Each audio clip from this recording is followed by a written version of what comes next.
we're on the Country versus Metal podcast with Kolton Moore. How are you doing? How's it going? Good, man. Good. Beautiful day here in North Texas. I feel like winter is kind of behind us, and spring, the short spring that we do have here in Texas is here, and then it'll be summer tomorrow. So yeah, I was outside in a t-shirt for a little while today, and just to have the sunshine on my face was like, oh yeah, it's great. Yeah. And where are you at again? Delaware. Delaware. Cool. You Yeah. guys probably still have a couple of months of cold weather left, huh? Yeah, it'll be warm during the day and in the 30s at night, but I'll take during the day being warm.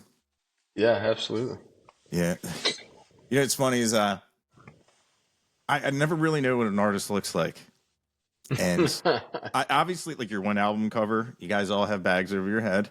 And Yeah. the first time I saw, like, I would have loved if someone would have been like, draw what you think Kolton Moore looks like. Because, oh my God, in my head, the image was just so wrong. I saw you on Jared Morris's podcast, and I was just like, oh my God. It like I heard this doesn't sound mean or like I was thinking like long hair, like just fabrics hanging off you, just like peace, love, and hair grease. You know what I mean? Because your voice has that soul. And then I saw it, and I was like, oh my God, I was so wrong. And it's just, it blew my mind. Has that ever happened to you when people? Yeah, pretty often actually. I don't think anybody's ever been like, "Oh man, you're exactly how I thought you would look," you know.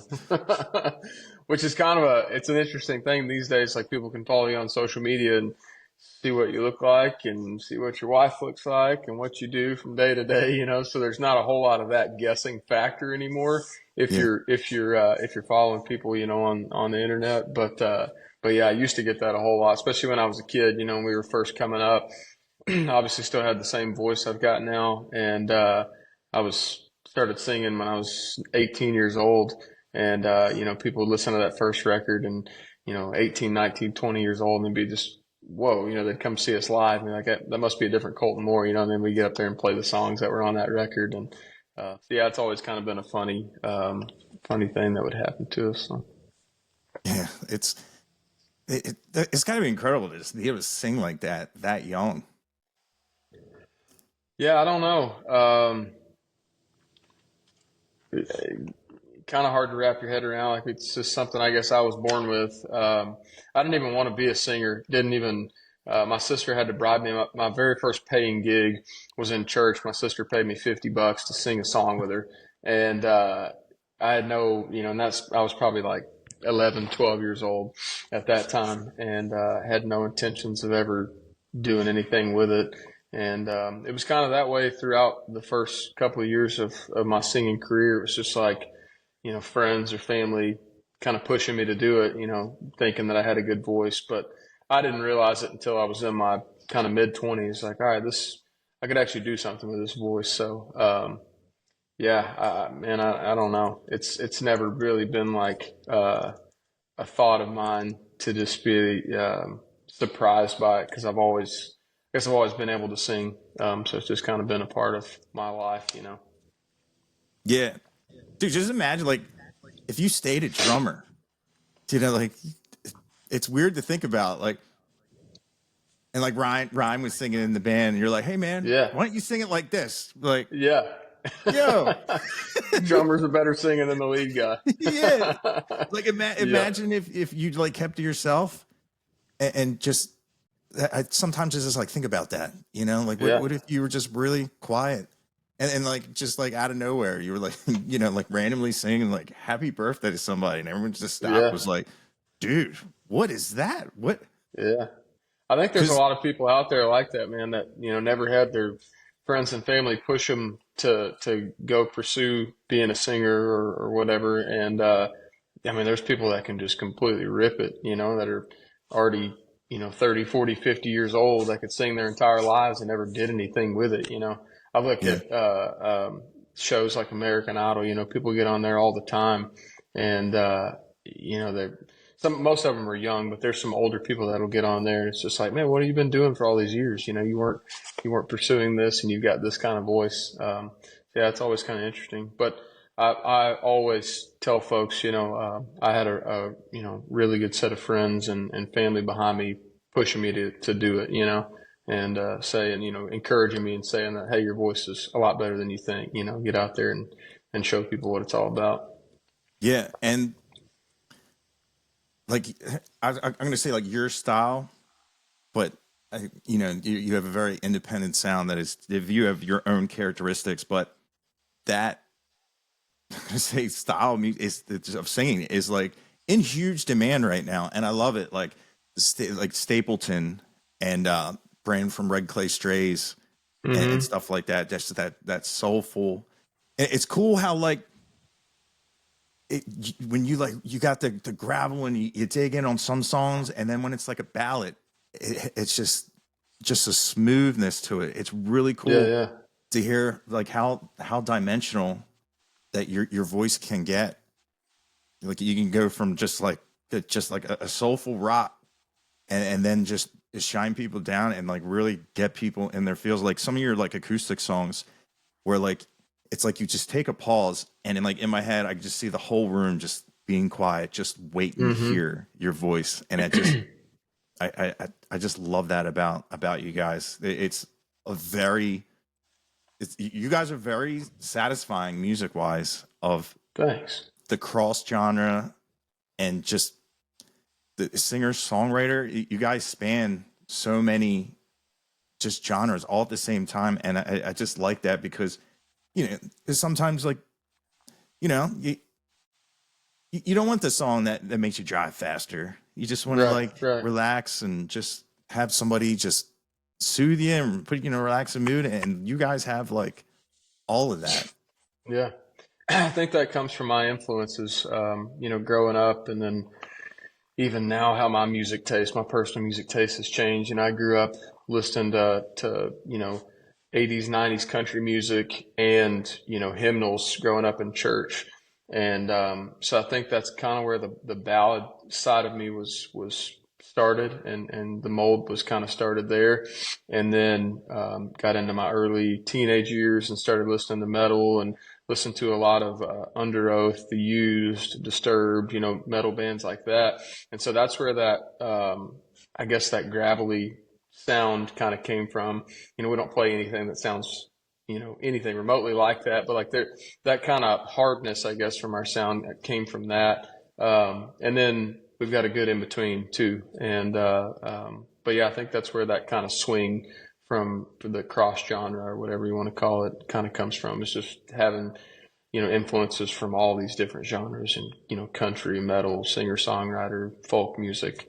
I listen to a little bit of all of it and always have. And, I think that's why our sound started the way it did, and it's kind of stayed the same. I don't claim to be a country singer, never will, never have been. I don't claim to be a rock and roll singer, never have, never will been. It's just like we're just playing the music that we play, man, and it kind of fits wherever you want it to, whatever wherever it finds you is kind of where it fits in someone's life or someone's genre category. Yeah, I also love how just how music was in the 80s and 90s and how they release music, how that affects the way how you release your music as well. Like listening to Jared Morris in the podcast, how the Bare Bones acoustic is like a greatest hits album redone, and I love that because like 'cause when you say like that was like a big thing having a greatest Yeah, hits, and a lot of bands had numerous, and I yeah. can't think of like a current band that has that. Nobody's doing it for whatever reason. I've kind of racked my brain trying to think of why people haven't done that I mean, 20 years, 25 years. I feel like the 90s was the last time it was really happening. But I mean, yeah, everybody that I grew up listened to and loved, country wise at least, and even rock and roll. I mean, the Eagles had a lot of greatest hits records, and yeah, I mean, all those great rock and roll bands did. But like, yeah, George Strait's probably got, five or six of them. Alan Jackson, Travis Tritt, I mean, they all had them. and that's what we would listen to growing up. We'd get in my dad's truck and pop in Alan Jackson's greatest hits, and it was exactly what it said. It was his greatest hits. Like, you knew every word to every single one of those songs, and it was such a great compilation of all the records, and it was just all the songs that you loved, and they were right there. It was cool, and that day and age, it was still CD format, so that's all you had. It wasn't like you could pop on Alan Jackson Spotify and go choose each song that you loved from each record. So it was all right there on that one CD, and that's what you had to listen to. So that's what you loved. But yeah, I thought it was a cool concept, and not that we're anywhere near Alan Jackson's stature, but we've got some lifelong fans that have been with us from the very very beginning. And to me, like, the project was kind of for me and for those fans, people that have been around for better part of 12 years now, and have heard songs like Tattooed Cigarette and songs like Just Stay, that have been around for pretty much our whole career. They've heard them in that same format for so long now, and they still love them. They loved them from the beginning to now. I just thought it was kind of cool to give them something, the same song, but in just a little different format, with, me being more mature and singing a little bit different, and then just being surrounded by the players that I have in the band now. So I thought it was a cool idea, and the first volume came out 3 weeks ago and was accepted really well. And the next one comes out this Thursday, which is the 14th. And then we've got 2 more volumes coming out. So yeah, I'm excited about it. It's been cool, and it was fun to do too. I didn't know how it would be. I'd never gone back and recorded a song that I had already done, and so I didn't know if we would kind of get bored with it. But we really cut all those songs in 2 days, I think. We did it here in my home studio. We did them all in 2 days. And by the end of it, I was like, man, those all felt like new songs, because they were just such different renditions, and with the different instrumentation around them. It felt fun and brand new, and kind of just brought life to those songs. I'm excited. We're going out to play some shows here in the next couple of weeks, and we're actually going to play some of those songs in that format, kind of that bare bones style. So that'll be cool. That's cool, because like I was talking to Drew Herrickle, and he said all a record is, it's just a snapshot of time, and and I like when bands go back and do something different, especially live. Like, if you're feeling go a couple extra bars, Ryan. If Aaron is feeling, Yeah. a little beatsy, If he's feeling his oats, keep on playing. Yeah, beat the hell out of them drums, and like, I love that, and I love like seeing that live, and I like it in like a recorded context as well. And I guess the only person I can think of is like Sturgill Simpson, and I love it. It's a reimagining, especially if people are like huge fans of you guys, and to fall in love with your favorite song again. It's just like an awesome feeling. Yeah, for sure. And that was, like I said, that's kind of what this project was for. It was for people that were already in love with these 12 songs. But there's also been some people that have discovered us brand new from just this first volume that came out, a few weeks ago. So that's kind of cool too, because they're going to know us. They're going to be introduced to us in a totally different way than anyone has ever been introduced. And then they can go through the whole catalog and be like, man, there's a lot more here than just these acoustic instruments. So yeah. And it's got to be great for you guys as well, because it's almost like playing a different song, even though, because like I know when you first started out, you guys were like road dogging and doing hundreds and hundreds of shows, and you're playing the same songs, like your heart, you love it, but it's just like, man, like I see some of these guys have been playing the same song for like 40 years, and it's like, it's almost like they're like, the hardest part of the song now is just getting through it.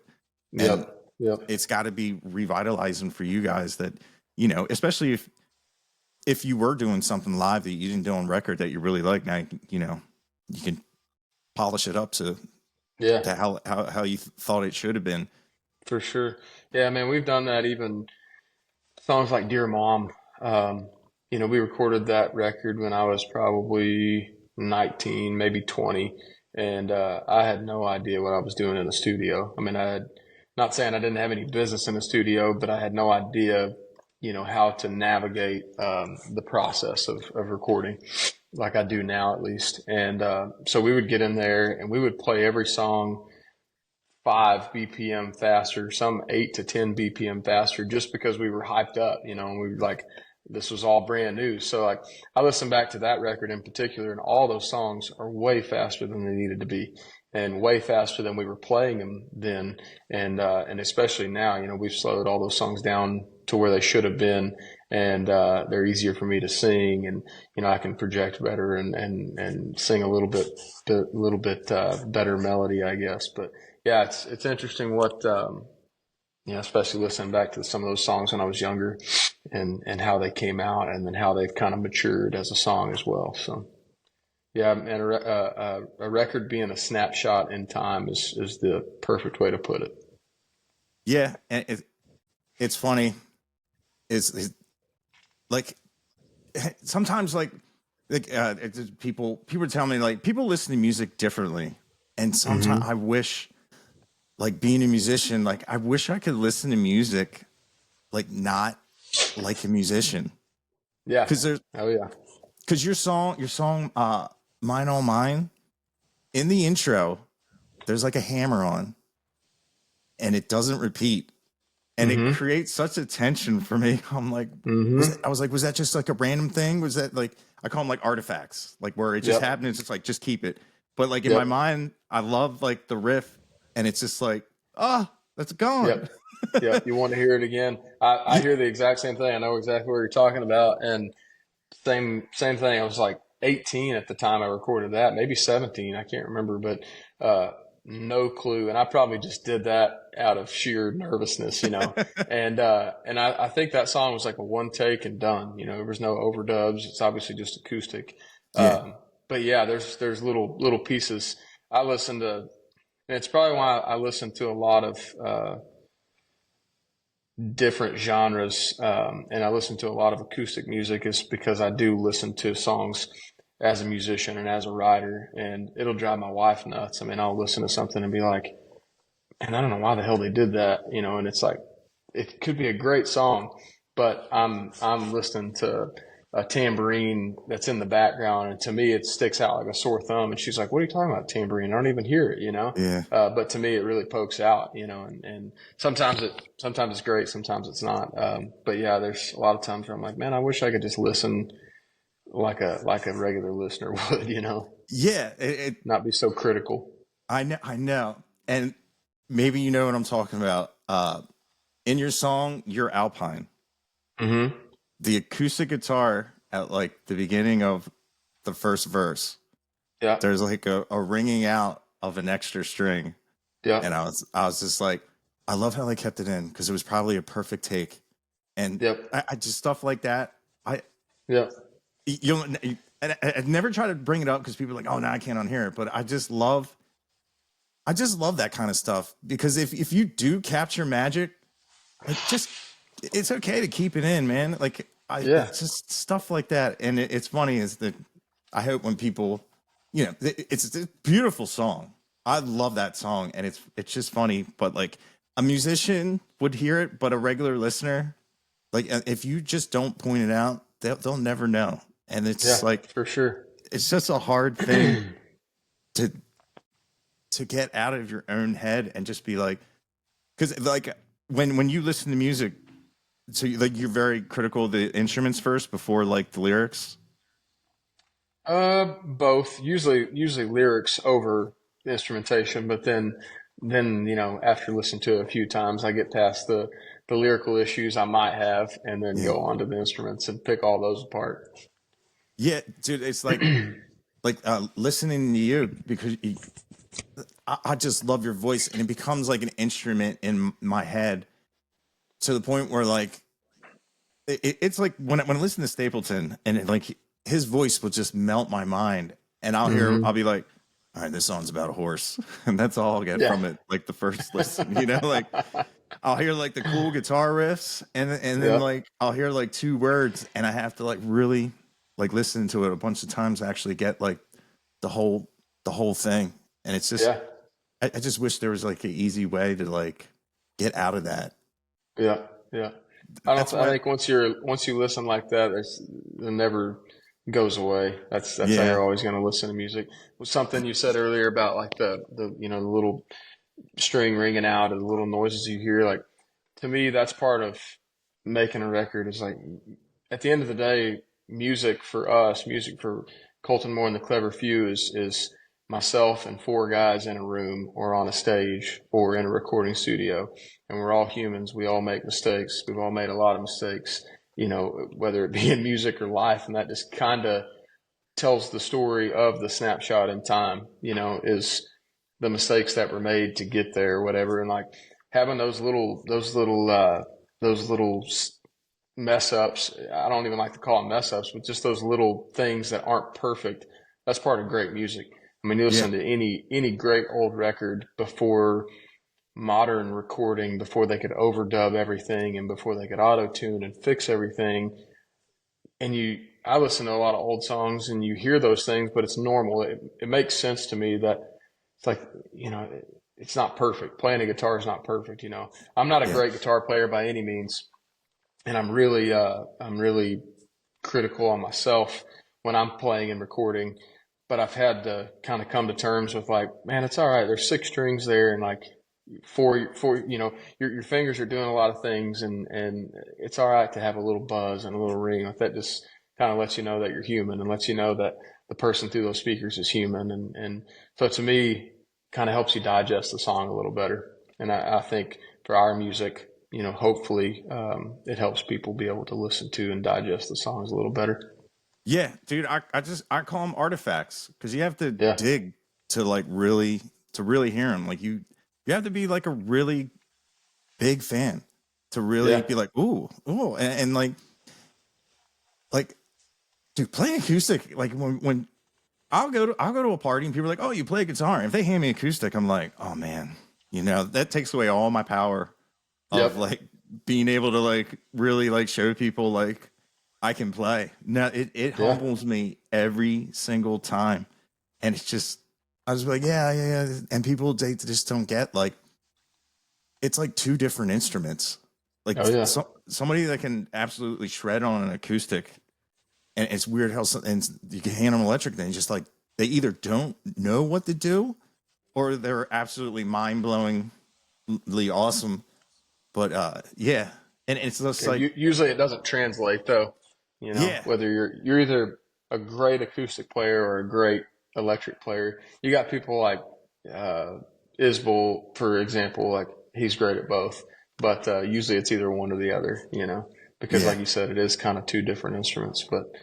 But I guarantee you, playing an acoustic guitar will make you a better electric guitar player. Just Oh, because you got to be absolutely. a lot more precise. Yeah, precise. And the strings are heavier, and you're Hmm. definitely going to build up your hand strength. And like you say, if you think you play clean on electric, and you get an acoustic, try to play the same thing. You're like, oh, Yeah, I'm sloppy. yeah, yeah, yeah, yeah. But your new album, you recorded it in Memphis, and when you went in, did you have like an idea of the sound or something you wanted to bring back, or just go forward with, or just mix what you've been doing Yeah, all these years? I kind of just wanted to kind of just get back to it sounding like what I was just saying, like, me and four other guys in a room, um, and kind of that little bar vibe to it, like feeling like you're in the room with us. And we recorded with Matt Rossbang, which if you don't know who Matt is, Google him and you find out really quickly. Like he's probably been a part of records that most everybody that would listen to this know. He's done some really great projects, and he was he was great about just kind of setting us up, obviously in his great studio there in Memphis, and miking everything well, and then just setting back and letting us play. And knowing that we all play well together and that we know our instruments and that we know these songs, and then just putting his little bit of, expertise on certain parts of the song and certain sounds. And man, in my opinion, the songs just kind of spoke for themselves and did their own thing. And I almost just felt like it might sound weird, but almost just kind of felt like a vessel that these songs were being delivered through. That may sound like weird and spiritual, but I think all the guys could agree on that, because we'd get done. We had 7 days set aside to record, and we were done in 4.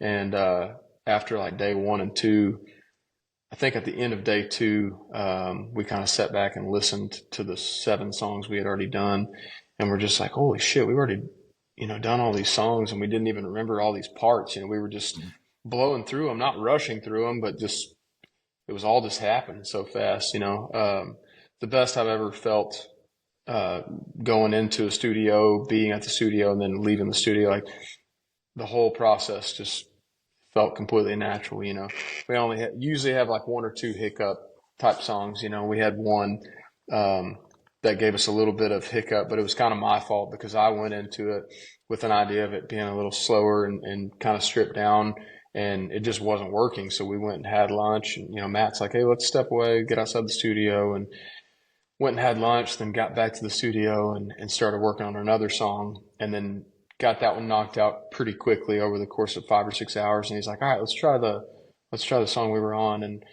we took it at a different angle, and it came together itself. It was just the song. It's where the song needed to be. It's a little faster and a little more, had a little more energy to it.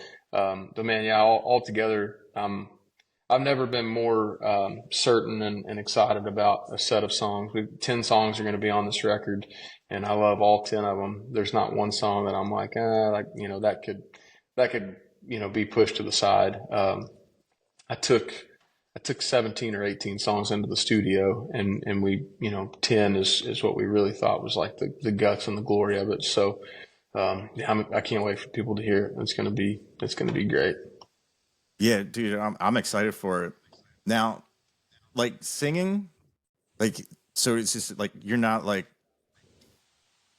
you don't want to be like in the vocal booth, right? You want to have the instrument in your hand. Is that No, so actually what we've always done, but one of my biggest draws to recording with Matt was it's all live tracked. So, I mean, there was one song on this record, it was one take. We all talked about it, kind of our process is me sat down in the control room with everyone with my acoustic guitar, play through the song. Everybody kind of jots down ideas as I'm playing, and then we sort it all out. We talk about it. Hey, why don't we throw this there? Why don't we, switch this back and forth, whatever the case is. And then everybody heads to their instrument and we play through it maybe a time or two without tracking it. And then, we hit record and track it. And, there was one song, maybe 2, where it was like one take and that's it, and we'll go back and overdub Ryan's guitar solos sometimes. There was a couple of solos on this record where he nailed them as we were playing live, and it was like, dude, put that shit to wax. Like, we don't need to mess with it. Don't fix something that's not broke, And that's where, I mean, I guess we go at a different angle than some bands, but like that, I've always wanted someone to show up to a live show and then leave and be like, those guys sound better live than they did on their records, or those guys sound exactly the same, I've never wanted to be that band that didn't deliver live, quite what they did on the record. So, and I think this record will definitely portray that. And I mean, the band was, dude, they were hotter than a grease fire going into it. Like, they were all on point, and everybody was in the right headspace and prepared to do the job that was at task, and I think we really did that. And but yeah, sorry to answer your question. So when we're tracking, I'm in the vocal booth, and I've got the vocal mic that I want to be singing into, or that Matt wanted me singing into, and then my acoustics mic'd up, the way that it would be as I was tracking it. So there's not one single acoustic guitar overdub on this new record. There was one line out of one song that I had to go back and re-sing. So one vocal overdub, which I mean, it just makes it easy, and it also it's the feel too. You know, a lot of times overdubs, the more overdubs you do, the more it takes that feel out of it. The more it Yeah. takes that like live being in the room with that band vibe out of it. So yeah, I mean, I that's something I always kind of pride me and myself and you know the whole guys on is not having to go in and overdub a bunch of stuff. You know, really taking pride in nailing the process while we're there, all doing it together. But yeah, I'm sure proud of them, and I know I said that earlier, but I can't wait for everybody to hear this record. I'm excited. Yeah, and it'll just come off as like organic. You know what I mean? Like Hmm. I love that, and now that like people will know that, it's because there a lot of reasons why I stopped listening to like newer music, because it was just so sterile and like plastic, and it was like Yeah, they took the compressor and just peaked it. There was no peaks and right, valleys. You know, like right. I and you guys Yeah, definitely you have. gotta have some push and pull. Yeah, yeah, and you guys definitely And have your own sound. yeah, and you know, playing to a metronome too. That's something that that was another draw to Matt. He doesn't record to a metronome, and a lot of people, including myself, kind of get that studio phobia because you're playing to a metronome. Yeah, And like, I don't write these songs to a metronome. Why the hell would I record them to a metronome? You know, why do you want? I mean, it's like writing your love story with you and your wife. You don't want it to be just perfect. Then it doesn't mean a whole lot. You know, you got to have those peaks and valleys. That's what kind of builds the relationship and makes it stronger. You know, is the highs and lows. And I look at a song the same way and a record the same way. You know, you don't want every song to be the same tempo. You don't want yeah, one song. I mean, there's probably songs on this new record that are going to push and pull. You know, 2 to 3 BPM and you'd never note it, but it feels right. You know, it's what draws you to the song just naturally, and that's what like playing live. Me and the guys are great about staying in time, but there's always times where the song drops out, and if I'm just playing by myself, naturally it's just kind of instinct for the song to slow down a little bit, you know, and that I don't think anybody would complain about that. Like that's just how it's supposed to go. yeah. I love that. There's like the capture from the floor, because, like you said, Hmm. like even the guitar player starts out and it's a little flat or sharp, and you hear it, you go, but then you go, and you're like, Yep. ah, it's Yep. satisfying to Yeah. hear. Bend into it a little harder, you know? Yeah, Yeah. it, it's it's just like, granted, like I love bands like Ramstein, where that's their thing is robotic, dun dun dun dun dun Yep. dun dun. Everything is just mechanical, but I also like just bands that are like, like you can tell they're not playing to a click and they're having fun, Yeah. and they're playing their music the way it was intended. Like I've seen some great bands that I love on their I love their record, but then you go see them and it's like it sounded exactly how it did in the car. Like Yep. they didn't run a couple extra bars, they didn't, Yep. like, just like, hey Ron, you're on fire, dude, keep going. Yeah. And like, Yeah. the crowd wants a little bit more of this and that, and like you can interact with the crowd more. There is, like, if you got three guitar players, you need a click. Sure. Like if you're playing Sure. like that kind of stuff. But man, like a rock and roll type loose, I love that. Just like the loose feel of Hmm. it, sound like an old man, like the good old days where, you know Yeah. what I mean. Yeah. Just and no, it's I just feel like it's how can that be like a lost art? It's Yeah. so weird now, but It I is love. with modern recording. It's definitely something that's kind of going away for whatever reason. A lot of it. I mean, you look. A lot of engineers, I think, are like, why would we not play to a click? Because I mean, you can. If the band recorded to a click, you can almost just go in and just about click a button and line everything up perfectly to that click track. You know, to that metronome that Yeah, was playing behind them. And I mean, that's cool, I guess. You know, if that's what you're into, if that's what you want, but. Um, I feel like that button instantly takes emotion out of the song, you know, that push and pull feel. yeah, definitely. Like, yeah, you have a click. His name's Aaron. Yeah, exactly. That's why you have a damn drummer. Yep. Yeah. Yep. Yeah. And his sidekick's the bass player, and so on and so forth. Yeah, But dude. yeah, that's just a testament to having a good band too. Just having guys surrounding you that are. I mean, I look at every single one of my guys, and they're all better musicians than I am. I mean, 100%. I'm not just saying that like they're all way better than I am, and that's great. That's how I want it to be. I don't want to be the best. I mean, I've got to be the ringleader. I gotta carry the weight of singing and writing these songs. Like, I need a good backbone, and those guys are definitely it. Yeah. Yeah. They're very talented. It all Yeah. works together so well. And yeah, it's fun. Like, I love how like your band name sounds like Quentin Tarantino named it.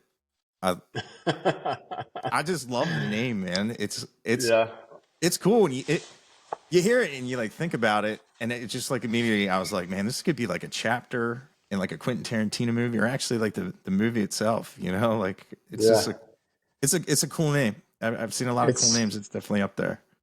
Thanks. That's good to know because I've even recently I thought about like, man, should we do a little rebranding, if you will, maybe a band name change, and I've never even brought it up to the guys. I've just kind of thought it, then that thought went away and we kept on moving. But I mean, it's kind of one of those things, goes back to if it's not broke, don't fix it. Like we've been rolling with that name now for 13 years, and why not, keep it going? Um, yeah, nothing's wrong with it. I kind of look at it, because I guess I named the band. I don't even remember who named the band, to be honest. But it was probably me that came up with it, and everybody was like, "Yeah, sounds good." But I was 20 years old, 19 years old, so it's kind of coming from a lot less mature mindset. But it adds up. It all makes sense. There's a little more than a few now, but yeah, they're still pretty clever, and it kind of goes into them being better musicians than I am, and kind of being the backbone. But Yeah, yeah, they are the clever few. to me, it's stood the test of time Yeah, because good. I know if I named a band that young, it would it would have been something dumb. Yeah, yeah, yeah. I'm uh, sure I had a whole page of names, and that one probably sounded like it could last the longest, so we might have went with that one. No telling what the other ideas were. yeah, dude, like imagine if that was accepted. If like every album, it would be expected for you to like change the band name as well, like to go Yeah, with it. That would like first, how would you like keep a brand? But it's a huge decision. I mean, look at like Mike and the Moon Pies with Silverado. yeah, yeah. That's that's a huge, huge, huge thing. And Yep. but yeah, it is You got to definitely. have a lot of faith in doing it, I guess, and you got to know that your loyal fan base is going to stick with you no matter what. They're going to love the songs no matter what name is on the record. If they know, the guys behind the songs. Um, but yeah, it's kind of an interesting concept. I can't think of many times that it's been done like in our world of music, yeah, in the Americana, Texas country, whatever you want to call it. But yeah, Silverado, Mike and the Moon Pies, and then some of our buddies, Reed Southall Band. They Mhm. just kind of rebranded to Southall, which I think both instances there, kind of the same thing that I'm talking about. It was like those bands were named 10, 15 years ago or longer, and both those guys just looked at it as like, man, we're a little more mature now. Let's go from the Moon Pies to Silverado. Something that sounds a little more professional, I guess. Yeah, it's very true. And speaking of fans, I I love the story of you on a hiatus, didn't play music forever. Co Wetzel asked you to do a show, and you were kind of like, "Nah, I don't want to do it. I don't even know how to. I don't know if I can play guitar." And you end up being persuaded to do it, and you did it. And just the way you explained, like you had no idea when people were singing the songs back to you. It's Yeah. That had to be absolutely incredible. When just when you go in thinking of it, like with that mindset, and I just love how you were gone for so long, but it just like was like an organic thing that people were just Hmm. Cold Moore and a Clever Few, and people, everybody getting in each other's cars and like, who's this, and just boom, and and get it on a popular playlist, and it just, the whole world's been enjoying your music, and you've been out doing something else, and to see like, hey, we got something going on here. Yeah.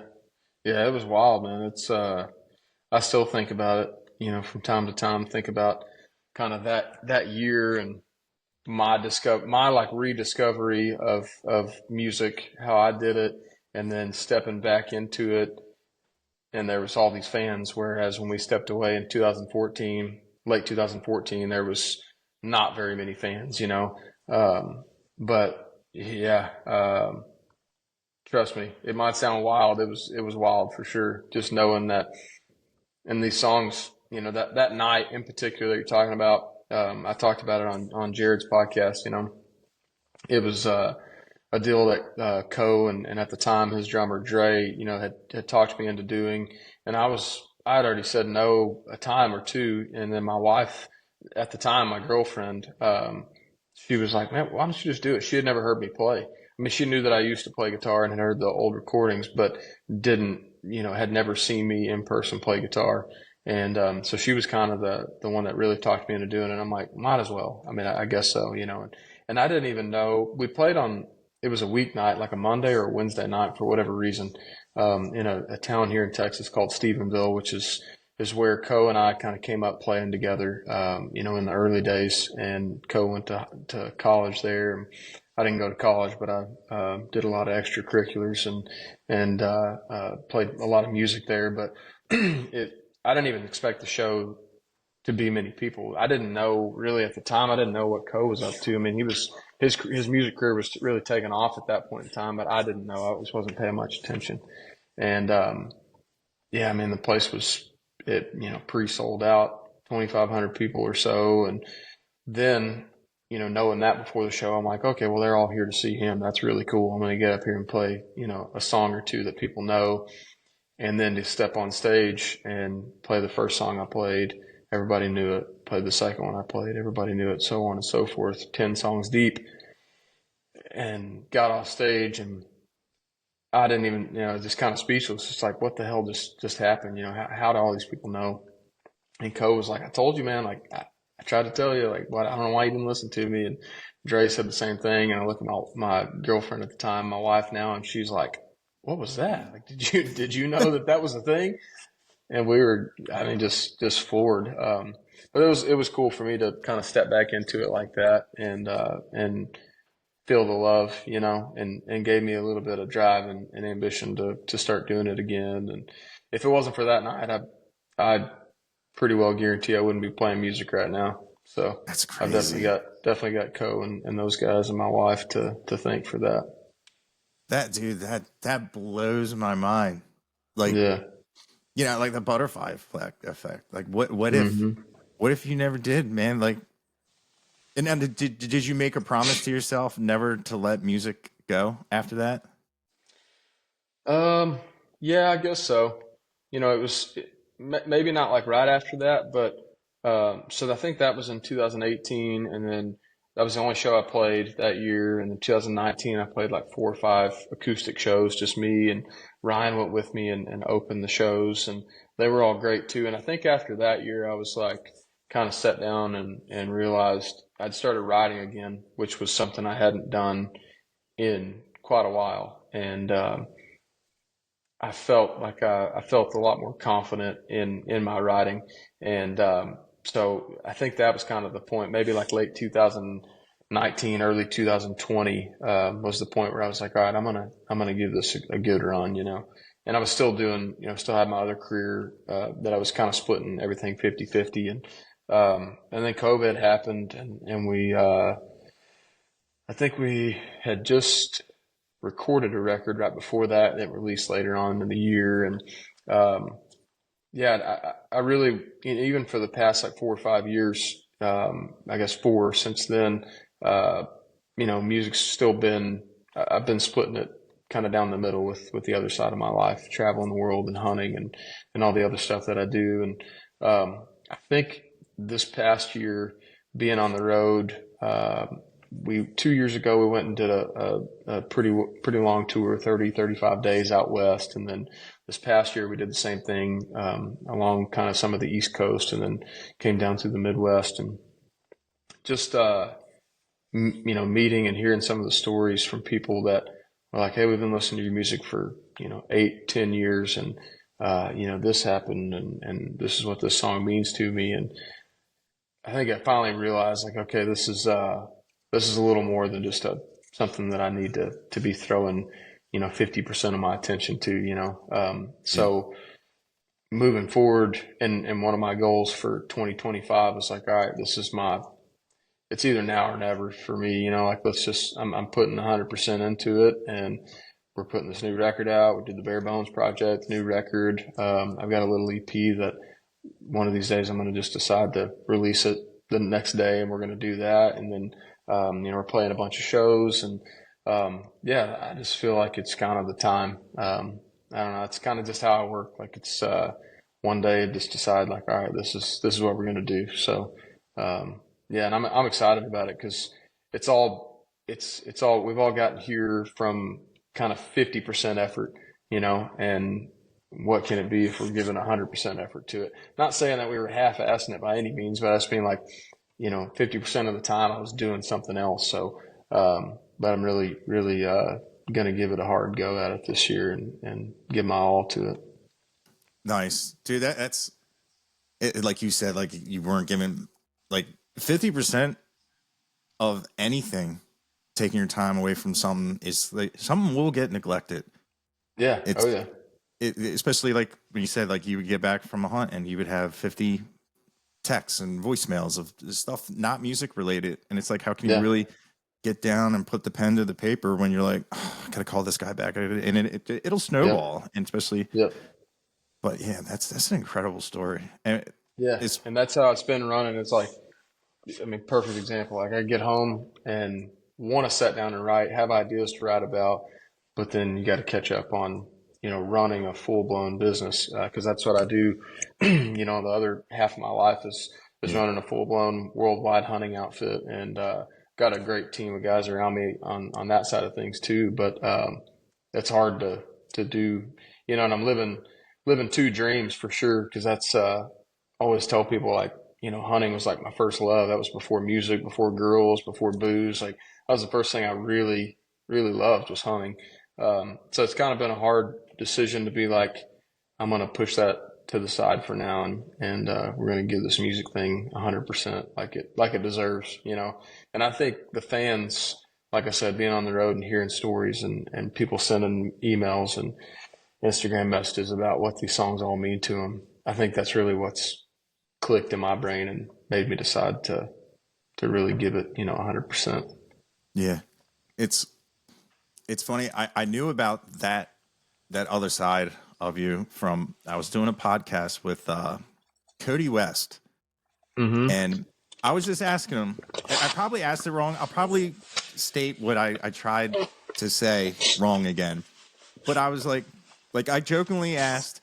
I did a podcast with Mike Ryan, and I Googled Mike Ryan, and I looked at him and said, "This is a big dude," and I was like. Man, he's definitely an artist that, like, I wouldn't want to get on the bad side of. And I just jokingly asked him, I said, there's one can left in the cooler. Who would you not want to wrestle for it? And I was really hoping he'd say Ko Wetzel, and he did. And it was funny. He was like, yeah, and he's like talking, he's like, yeah, Ko Wetzel. Ko was actually thinking about starting like a musician fight club. And it's funny, it was like, man, that's the first rule you just broke a fight club, because you talked about it. And I thought that was a funny question. So I asked, I knew Cody hunted. So I was like, Cody, I was like, there's a bunch of artists that always like post, like Dylan Wheeler posted, like, he got like turning into Tiger, and Ko does this, and Colby Cooper. And I was just like, in a funny, like, obviously in a non-lethal way, who would be a hunter you wouldn't want to hunt or be hunted by? And he just was like, I don't understand the question. And I was like, just jokingly, like, not like whose skills would you be scared of, or who do you think you capture? Just Yeah. to rile up some friendly competition of like who's Right. the best hunter in the Texas red dirt whatever country scene. And he was like, hunt people, and I'm like, no, not like that. But he said, I'll tell you what, I'll tell you who the real deal is, who you don't want to be on the other side of it, was Kolton Moore. And he was like, yeah, he does like all these tours and goes around the world. And I'm like, really? I was like, that's pretty cool. And then like it was cool to like, that just came out like organically of me Yeah. Yeah. just asking the funny thing. And then I saw the Jared Words podcast, and I was like, man, I gotta find a way to bring that up, because it's just like, because like pictures are pictures, man. You know what I mean? Like, Right. I can pull something off the side of the road and sit in a field and be like, got him. You know what I mean? Like, and I was just like, so who's the best in the game? Just funny. And it's just funny. I was Yeah. like, no, I say, obviously that's a horrible, on this dangerous game, man. I'm like, that's not what I meant. But I just thought it was funny as to how it came out. It was just Yeah. like, he was like, oh, the baddest of the bad is definitely Kolton Moore. He said he does. Yeah. And it's got to help with with song. Just when you write a song about something like that, you'd be like, oh, that dude's for real, Yeah. other And than I've like a never, Nashville guy. I've always kind of kept those two things separate, but I do know going and doing the like long mountain hunts that we do, several days on the side of a mountain, with no cell service, and, just living out of a backpack, helps with like the clarity of being able to come back and write. Yeah, And then kind of the analogies, that most people would, it makes sense to them, but they'd never be able to think about them, yeah, because they've never experienced life out of a backpack for X amount of days, and being in a situation that wasn't comfortable, something I always, how does the phrase go? Like, nothing good ever came from a comfort zone. Like I think about that all the time in music and hunting and, doing things around the house. I mean, like, just everyday life, it's not always comfortable, it's not always easy, but it seems to be the hardest things are where the best things come out of. yeah, And so, yeah, definitely those things help with songwriting. I think for me, being able to kind yeah, of mentally overcome things, and just kind of makes that muscle a little stronger. yeah. And you're definitely not an artist that would get lost on his own property. No, no, I don't think so. Oh man, yeah. I still laugh at that. That was a That good was conversation with Cody. who was that again? Kane Cody Brown West. Oh yeah. that got lost on his property. Is that who it was? Yeah. He got lost in Yeah, his like backyard. yeah, that's interesting. It's like, The oh real deal country there. yeah. Where's the compass point towards again? Never eat shredded wheat. Oh man, Yeah. it's keeping it real down there in Texas. That's what I Oh, yeah. love. I love about it. I just I really it's I hate to always like bash on a certain area, but like there's a certain area that just they're like eating themselves alive, and it's just because it's always the stuff I was introduced to, and it's so crazy to me when like I would hear a song off the Dear Mom, and then you look at the Apple iTunes, it says country, and then it's still God Man Blues. It was like what? And it's just Yeah, you know what I mean? Like that yeah, song, I can listen to that song forever. I put it on and I jam to it like I'm dying. It's so good, and it's funny. It's like it's so good. It, man, I'm like once I find like a song like that, like I like run it into the ground, but I never get tired. And it's like weird. it'll like if I don't have it on repeat and it's something else will come on, I'm like, but I'm like, come on, man, like get out of the box, go, because that's like when I first heard you guys, and I was just like, I never like ran down the line, you know what I mean? I try to keep it Mm-hmm. like a little pocket, and then when I come back, I'm like, oh, I forgot how good Kolton Moore is, and then but after that, I was like, I gotta listen to the next one, I gotta listen Yeah. to the next one, Yeah. but yeah, it just blows my because man, it doesn't sound like anybody else. And I've listened and I listen to a lot of people in the scene, and it's just so cool how fiercely independent everybody is with their sound, but also in the back end, like the relationships too is something I love. Like, Co Wetzel, yo, get up, come on, dude. Yeah. I love that. Like, because when you start getting like in that, it gets hard. It gets harder to still be there for people. You know what I mean? Like Yeah. Oh yeah, and for and sure. it's not like you forget where you came from. It's just unfortunately that's like the organic thing of it. Of Yeah. like I've seen it on like my end. I'm just doing like not stupid TikToks. You know what I mean? And people are like, Yep. hey man, what about? I'm like, dude, no. I'm just listen. From 30 comments went to 10,000, Mm-hmm. and it's hard. Like, you know what I mean? Like, especially like who Just the doesn't nature want? of the beast, man.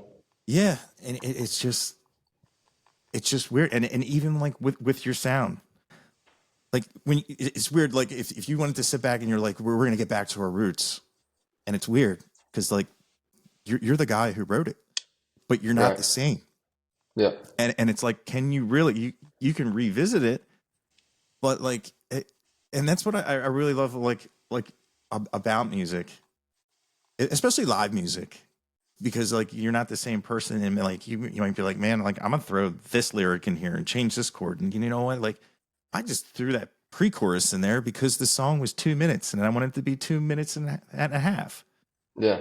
and yeah, it's been cool. It just this whole it's weird, and it's also frustrating on my end because like, but I will tell you, I was walking around in Delaware, and the only time I've ever wore a Texas country shirt in Delaware and someone stopped me was your shirt. I was telling Aaron Really? about it. Yeah, my buddy. He's been a professional guitar player since he was like 13, 14. It's funny. He was on a tour with Kane Brown. It's funny to bring that up. He's been on Nice. tour forever.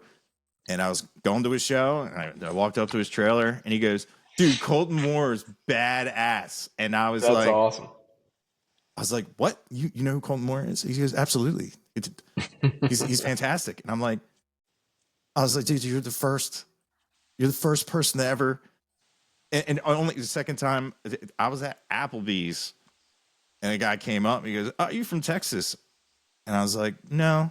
And he goes, it's interesting you're not from Texas, you're just wearing a Texas rock shirt. And I was like, well, I just happened to found that Texas has some of the best country, some of the best rock. That's like, I don't even know if you could call it all that. I said, it's Yeah. all this is just huge thing. I was like, if you were like me and said, I like everything but country music, like what you guys are doing, like, and then like, you probably don't even consider yourself country, like, who knows even how to say it, but like down in Yeah. Texas is a fantastic, like, family of musicians and just great sounds. And I love how there's like venues and it's all like, dude, play your songs.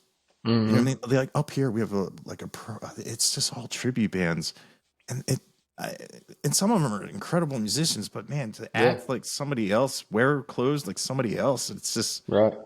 I don't know. It's like, why I don't really like get into sports. They're paid. They're there because it's the highest contract, Yeah. and you can fall in love with the team. It's not like college, or they're not. You're not being. You're this is your team. I don't know.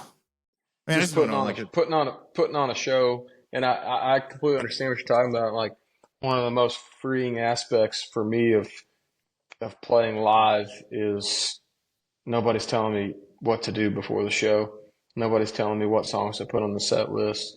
Nobody's telling me how to dress besides my wife, and that's a good thing because I need some help every once in a while. But it's like what you see is what you get. You know, like that's me. That's the guys. These are the songs. I'm not a great talker on stage, but I try to explain. You know, talk a little bit about the songs um, and I think that's what keeps people coming back. And I mean, we don't draw the biggest crowds ever, like, you know, a couple hundred people when we're out of the state. You know, that's great. I'm happy with that. But like every single one of those people is there to listen and is attentive and knows all the words. And, you know, some of the songs mean, you know, a great deal to them. And, to me, it's like, man, if we can just keep doing that and keep making the music that we make and stay true to our sound, stay honest with ourselves about the music we're making, that's all we can ask for, you know. And I think our fans will continue to appreciate us and love us for that and continue to spread the word. I think that's your best word of mouth is by far the best source of marketing, you know, and commercializing what you're doing is just simply being honest with another human and then them, you know, that meaning something to them and they go tell five buddies and those five people, it resonates with them and so on and so forth, you know. I think there's something to be said about that and not trying to sound like anybody else too. You know, I don't know. I don't go into, I hate, you know, like sending a reference record to a producer, an engineer that we're going to work with and saying like, hey, I want it to sound like this.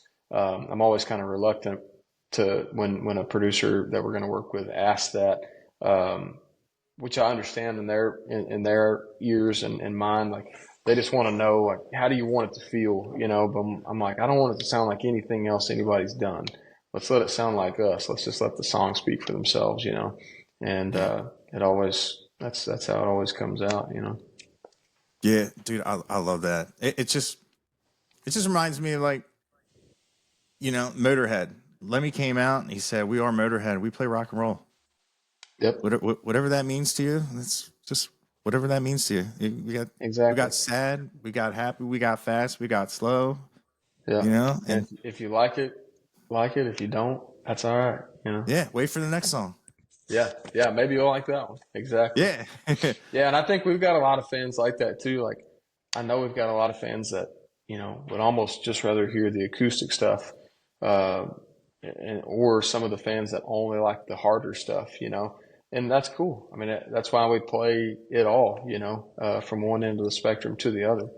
And I don't know. It's not something we try to do. It's just what comes out. You know, like kind of like I said in the beginning of this, like just our influences. You know, of having that like heavy kind of metal influence, and then having that acoustic, laid back songwriter influence, and then having everything in between. It's fun for the band too to be able to play. I mean, I don't think the guys would love to get up there and just play a bunch of slow, sad songs, or get up there and play a bunch of our, you know, faster, heavier songs. You know, it's like you gotta have those peaks and those dips in the set, just like you do in a record, and just like you do in a song. So yeah. Now, now, if you're having a rough time with a crowd, maybe they're new to you. What do you have like the go-to song that is like you just know this song is going to stop everybody talking and just put all eyes on you? Do you guys have like a banger like that? Just man, I don't know. That's a good question. I mean, Godman Blues is always generally always at the end of the night. Like we always have a. I'm not good at remembering names of my songs. So like I'm not the kind of artist that can step on stage without a set list and just be like, all right, ain't so well next. All right, just stay next. Like I just can't do that. Like my brain is not that good. Um, but we've got a premeditated, pre-written set list, and Godman Blues is usually at the end of it. And if people are, you know, you're 90, 92, 94 minutes in, and they're like, all right, we're ready to go home, we're drunk or whatever, like that's going to get them wound up, oh yeah, generally. Because we used to do, up until this past year, we'd play Godman Blues, and then I would always introduce the band at the end of the song as the guys were kind of jamming, and then we would do a like a spin-off of 99 Problems. Uh, I guess it was like Jay-Z that made it famous, but Hugo is who originally did it, and it was kind of like a folky sound, but we always did like a rendition of that at the end of it. And so if Godman Blues didn't get you lathered up, that would get you lathered up and send people off, send people out the doors on a high note. But yeah, I guess that's the one that really gets folks kind of going. Yeah. Like if it was that late in the set, I'd be upset. I'd be like, oh no, this is probably one of their last songs. Yep. And that's one that everybody wants to hear, so that's why we kind of leave it one of them for the last. But man, we've been so fortunate to have, I was just writing our set or thinking about it and kind of meditating on our set that we're going to play when we hit the road next week to head out west, and writing different songs down and kind of placing them in different spots. And I'm like, man, we got so many songs that I don't feel like there's ever really a low point in the set. Not necessarily like the depth of the song or the intensity of the song, but like no matter what song we put on that set, I feel like the crowd's going to love it. And I'm not saying that to be boastful. I'm just saying like people have taken to so many of these songs so well. And even in the middle of our set every night, I play like 3 or 4 songs, just me and my guitar, just acoustic. And it's songs like Tattooed Cigarette, The One. I don't ever play Mine on Mine by myself anymore, but it's songs like that where I recorded them by myself. And so I feel like playing them in that form is kind of cool. And even during that time where it's just me and my guitar, the crowd's screaming every word and seem to love it, and I love it too. That's just, it kind of breaks up the night for me. But yeah, we've just been really fortunate to have a lot of fans that are, they give anything to hear our songs. So that's a pretty cool feeling. Yeah, because I mean, without them, what is the whole thing? Yeah, it's kind of worthless to me. I mean, the songs can mean, every song I've ever written can mean the world to me, but I feel like as a songwriter, if you're a person that considers themselves a songwriter or is considered by others as a songwriter, if your songs don't mean something to someone else, you're not doing your job right. If you can't figure out how to make a situation you've been through or a situation you've heard about resonate with others, through a melody, then you're not doing it right. So, but yeah, man, it's pretty cool. I'll never forget playing. It's been maybe 3 years ago now. We kind of did the same run we're about to go do next week, but we made it all the way up to Portland, Oregon, and I think that was like our furthest north we had been. And we played a show that night in Portland, and I'd had no expectations for it because I'm like, man, we're a long ass ways away from home.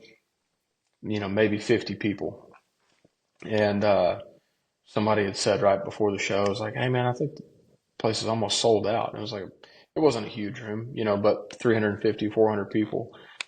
And I was like, no way. Like, surely they got a miscount or something. And then we walk into the room about to go on stage, and it's just jam packed. And it was incredible. I mean, to know that the incredible part for me was like, all right, what I'm doing here in Texas and the things I'm writing about and the things that I'm feeling, these people up here, which almost feel like they're on another side of the planet, are also feeling the same things and go through the same things and resonate with the things that I'm feeling. So I don't know. It's just a cool, kind of a monumental moment in my mind for our career. It was kind of a cool deal. Yeah,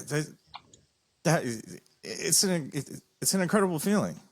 Like, yeah, especially like you've never been somewhere, and you just walk into a place, and when you think about it, everybody's here to see you.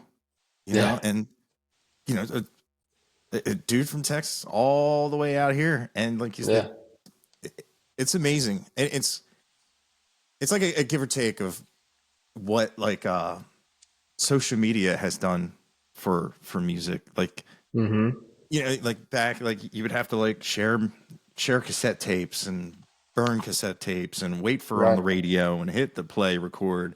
And now it's like the palm of your hand is staged to the world. But Mm-hmm. it's also it's also another job. Yeah. Like, Yeah. you know, like just see like oh like I'm trying to think like just the things I've seen like you guys on like social media, and it's just like if you're not into it, it just sucks. Like okay, I've seen a Mm-hmm. couple people where I know they don't want to be there, but they're like, we got to do it for the gram, or Yeah. like, dude, It's Ryan and I have talked about it several times, and the getting in front of your phone and playing, whether it's a new song or a song you wrote 10 years ago that everybody knows, and posting it on Instagram or TikTok or whatever. It's to me, it doesn't bother me at all. I'm not one to get on and like talk, like have a little interview with myself and post it. But to get on and sing a song and video it here in the studio, no big deal. It's not my thing, but it's also not a problem. Like I can hit record and go play the song, and it'd be fine. But for some people, like Ryan struggles with it. He's like, I don't want to do that. I have no desire to do that. And it's interesting, and it also has taken. It's so social media is so saturated with that. I mean, I guarantee you, if both of us got on our feed right now, we could probably, if you scrolled for 10 minutes, you could probably see 10, 15 videos of maybe more of somebody playing a song into their phone. And probably most of them are great, but there's a lot of them that, you know, are not great. And it's just an oversaturation, overstimulation of folks. And it's like, I didn't become a songwriter to do that.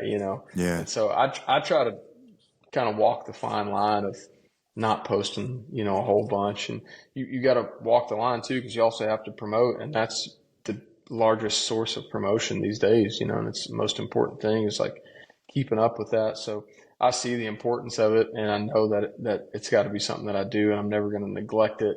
But at the same time, it's like you don't want to, especially with our personal music and sound, like I don't want to oversaturate people's brains with that. Like you got to keep them. I think that's kind of one of the things about stepping away in 2014 and then stepping back in 2018 was like kind of distance makes the heart grow fonder. I've always heard that. I feel like there was a lot of that going on. We'd stepped away and I'd completely pushed myself aside from the music that I'd created, and then it just sat and stewed and made its way around and gotten a lot more popular than I ever dreamed of it getting at the time. So yeah, I don't know. That whole thing's kind of weird to me, but I'm getting there on it. I'm getting better at posting videos and stuff. yeah. It's yeah. I, you got to get them with everything, but Mm-hmm. like Ryan would need to wear that like leopard cheetah suit he has to get the whole. You don't have to tempt him with that. He'll wear that damn thing. I He'd saw. wear I it was every day if we let him. oh man, I was like, I like that. That just gives me a glimpse in the personality of somebody. It was if I see somebody wearing something like that, I was like, Yeah, he's probably a good time. Probably yeah, probably a lot of fun to hang out with. 100%. That says a lot about Ryan. Like if you don't know him, never met him, that's all you need to see is a picture of him in that damn leopard tracksuit. Dude, it's funny. That was his pride and joy. He wore it to. I guess we were fortunate to play Red Rocks this past year with Co, and he was like, "I got this leopard tracksuit. I'm gonna wear it for sound check." Like, dude, whatever, wear it. I don't give a shit. Wear it to the show that night. I really don't care. But he was so proud of it. Yeah, that thing. I expect to see it on the road these next few weeks for sure. Yeah, Maybe I can talk him into playing it or wearing it at a show. yeah, yeah. That'd definitely get some eyes on him for sure. Yeah, yeah, for sure. Yeah, I saw that picture and I was like, yeah, that's funny. It's Yeah, that's definitely gives Ryan. you. Yeah, I tell you, like I was live the other day and I was playing Mexican Wind, and I always feel weird like playing is because like we're friends. I'm like, man, if he pops in here, man, I'm just totally gonna like lock up like Garth and like when like Wayne quit Wayne's World, he's like, I always get so weird because like you know when the music, who the musician is in the crowd, and they're like Right. just Yep. staring at your fingers, and you're like, oh Yep. yeah, The pressure's on. yeah, Yeah. we got one of these guys. Mm-hmm. Yeah, they're out there. I try not to do it, but I find myself, and you see the guy look down at you, and you're like, oh, I've been got. Yep. Yep. For sure. But yeah, man, we've been talking for like an hour and 15. You still good on time, or? I'm good with it, dude. Whatever. If you got anything more you want to talk about, I can talk all night. Yeah, I would love to talk to you. Is there anything we haven't brought up yet that just to make sure? We talked a little bit about shows, and we can talk about these shows coming up. It's like this week after, or I don't know when this podcast will even come out. It may be after these shows. I'm not sure, so I might not even want to talk about that. You tell me. Probably Friday. I'll probably get it out Friday. Yeah, at least by Friday. Yeah, so we can talk about that then. We can talk about the shows coming up. I mean, we're headed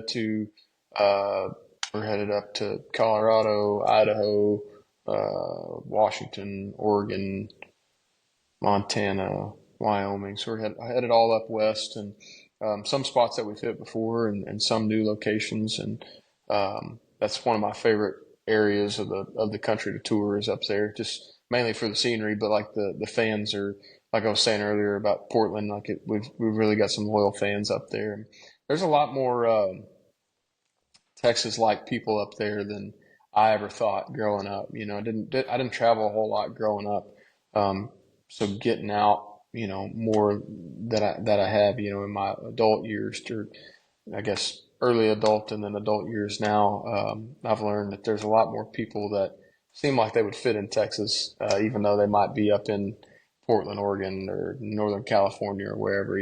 So it's always nice to be somewhere so far away from home and to meet folks that are just like, man, it seems like you could live next door to me in North Texas. They're just nice and caring and give the shirt off your back. That area of the United States is one of my favorite to get around and tour in. Yeah, it's when I was telling people I was going to Texas, and I just remember a couple people were just like, "You scared?" I was like, "What would I be scared of? What would I be scared about?" Yeah, we're all Americans. You know what I mean? Like what? And I was just thinking about it because people are like, well, because I only had one interaction. This was in it wasn't Nashville. It was right outside of Nashville in Tennessee, and I had an Enterprise van that I had rented, and it was from New York, and people or the band was looking to move to Nashville, so they were looking for houses, and we were in this neighborhood. There's on the cheaper side because they didn't know if they were going to make it or even last that long. And people saw the plates and they came out with like their pit bulls and like, really, they're like, "What y'all doing down here?" I'm like, listen, it's I know exactly what you saw. Yep. And I was just like, oh my God, It was weird. It was like, I'm like, oh damn, that I do not feel comfortable right now. Like this. I was like, they brought their dogs out, dude. And I'm just like, Mm-hmm. You know what I mean? And then like little did they know, like my friend, like the drummer was like living in a shed. I'm like, these are some of the most country people. I'm like, right. They'll blow your mind. This is like a luxury apartment to these guys. But yeah. I went down to Texas, and I only had it's only one person out of thousands of people I met, and there was a lot of people there that like knew who I was. Not just recognizing. I only got one "F you Yankee scum," and that was pretty he good was odds. Like, yeah. He was like, "Who's it?" It was just standing next to this guy. He's like, "Who's this guy?" I said, "Charles Wesley Godwin." "Where he from?" I said, "He's from I can't remember, West Virginia or Virginia." He's like, "Where's that?" I said, "Actually, it's kind of near where I'm from." And they're like, "Where are you from?" And I was like, "Delaware." And he's like, "Oh, Delaware, where's that at?" I'm like, "It's the Northeast." "Well, what's Delaware known for?" And I was like, "Got the president's from there." And that's when it was just like, "Oh, no, no, no, no, no, no." I'm like, "Dude, you didn't even know Yeah, where 3 states were. Like, right. get You out need of to get here." out more, dude. Yeah. But yeah, like I had a great time. Like it, it was lovely down there. The only thing, like Yeah. when you think like Texas, I remember getting my first drink in Texas, and in my mind, I thought it would be the size of like a double big gulp. You know what I mean? Yep. Because everything's Yep. bigger in Texas, and Everything's bigger. I'm like, where does this not bleed over to the bar? Like Yeah. Yeah. I'm expecting like the 5-gallon Homer, the Home Depot bucket, but yeah, it was. It's the first time like I've ever looked out. I went to the Troubadour Festival, and it was like going to Salina. I hope I said that right. It's I've never been somewhere where it's so flat. Like I can Hmm. just see. Like I love when people were like, "Yeah, out here, or your dog can run. You can watch your dog run away for 5 days, but you just see as far as you can. But it's like just Yeah. miles and miles flat." And I was like, "Man, this is crazy. Like we don't Yeah. really have that here." Yeah. Like, Yeah. And what's cool about Texas, my favorite, and what's totally crazy about what I'm about to say is I would be willing to say that at least 75% of native Texans don't even know that this part of Texas exists. But like, you've got, I mean, Texas is almost like five different states in one. You got the Panhandle, which is flat and dusty and windy and dry. And you've got North Texas, which is like somewhat flat, but it's got some rolling hills and lots of oak trees and lots of rivers. And then you've got East Texas, which is tall pine trees, pretty flat for the most part, but like tall pine trees, big forests. And then you've got South Texas, which is brush country, what they call it, which is like extremely heavy, dense brush and super flat. And you've got the hill country, which is like lots of topography, lots of rivers, really, really thick cedar brush. And you've got far deep southwest Texas that's got legitimate mountains. I mean, mountains that are 8,000 plus feet tall. And some of the roughest country that I've ever been in, out of all the places I've been in the world hunting and all. It's like, it's just so many different aspects. Like most native Texans don't know that there's legit mountains in Texas, that they're out there in the desert. Like they just have no idea. Um, but yeah, dude, Texas it's got it all. If you want to experience it, you could see just about anything you wanted to, topography wise, you could see it all here just in one state. So that's kind of that's like my coolest pitch on the state that I'm, live in and am native to. Never been to another state that's got that many different climates in it, I guess. yeah, and it's so big. It's like if people I've talked to that never left Texas, it like blows their mind. Like within 15 minutes, I can drive. It's actually like 3 states meet like right down the road from where I live. I can Yeah. be in Delaware, PA, in Maryland Wow. in 15 minutes. Yeah, But that's a foreign concept. yeah, I can yeah, I can be in like maybe three different counties, yeah, in that amount of time. But like, yeah, we're I guess our closest where I live is we could be in Oklahoma in like 3 hours, and then New Mexico in 8 hours, and you could be in Arkansas in 8 hours, and so it's all like pretty good stretch. yeah. I can drive through quite a bit of states in those amount of times. Yeah, And it's funny, but like it's also kind of like the reverse at the same time when people will be like, "Hey man, we're coming up by your way," and I'm like, "Oh, dude, awesome. Where at?" And they're like, "North Carolina." I'm like, "That's not by the way," yeah, like, yeah. or they're like, "Oh yeah, yeah, we'll be up in Boston." I'm like, "That's still not by the way," but It's in your direction, but it's not yeah, really close. yeah, but I'll be like, "Yeah, that dude," I'm gonna be like, "That's like 6 hours away," and they're like, "And Yeah. like Yeah, because for for us as Texans, we're like 6 hours is not that far. Yeah, yeah, yeah, that's man, and yeah, me. It is funny, like when I was driving around with Talbot in Texas, and I was just looking around. I'm like, where are the everywhere around here? I guess probably because I live by some popular harbors, tractor trailers everywhere. Mm-hmm. And like, man, like I just with just the way how people just can't wait to get home, the text back, LOL. The driving is insane. Like, and it's just like, man, anymore if I get older, I'm just like, I'm done.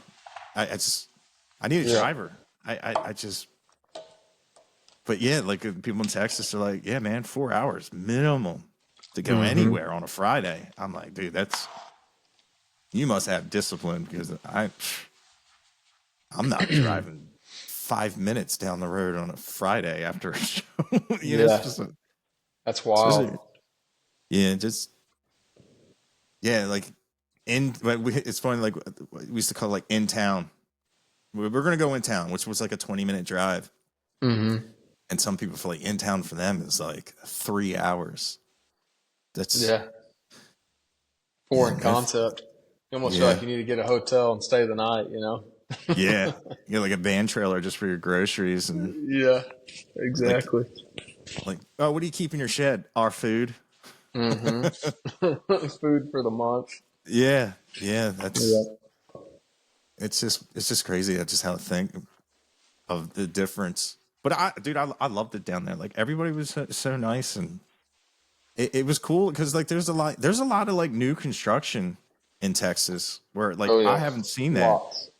Like when I'm in Philly, that's like 1776 stuff. Like it's still there, Really? the bricks and everything. It's old. Boston's old, Yeah. and it's like South Philly. This is not designed for cars. There's people like double Mm-hmm. parking. That was like our road test for driving.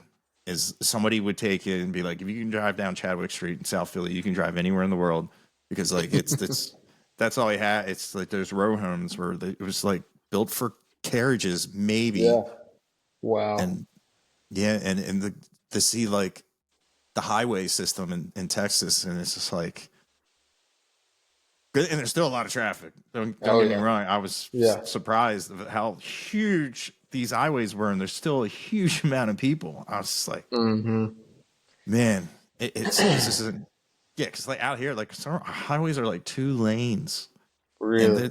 there's a high population, and it was like yeah, like, and I stayed in Frisco the last time I was Yeah. there, and like the Cowboys training facility was like it's pretty impressive, and it's funny. It's like there was Cowboy players and stuff, and that's what blew everyone's mind. That when I said I was from Philly, and they're like, "You ain't got an issue with me wearing this jersey?" I'm like, "No, Thought you I were an don't care." Eagles fan.